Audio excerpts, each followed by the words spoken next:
Welcome to the Slop Farm. Enjoy the video. In this video, I will explain how to program your Chevy Blazer key fob. First, collect every key fob you wish to program, including any existing ones, as they all need to be programmed together. Make sure all your Blazer's doors are securely closed. Then, enter the vehicle and insert your key into the ignition, preparing for the next steps. To enter programming mode, first locate and hold down the unlock button on your driver's side door panel. While continuously holding this button, turn your ignition key from the OFF position to on, and then immediately back to OFF. After this sequence, release the door panel unlock button.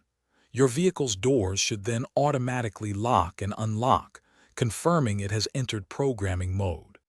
Now take the key fob you want to program. Press and hold both the lock and unlock buttons on the fob simultaneously.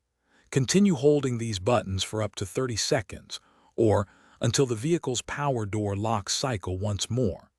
This second cycling of the doors indicates that the key fob has been successfully programmed to your Chevy Blazer. Repeat this step for any additional fobs. If you have more than one key fob, repeat the previous programming step for each one immediately. Once all your key fobs are programmed, turn the ignition key to the on position to exit the programming mode. Finally, step out of your vehicle and thoroughly test each programmed key fob to ensure all functions, such as locking and unlocking the doors, work correctly from a distance. Thanks for watching. Consider subscribing if we helped you today.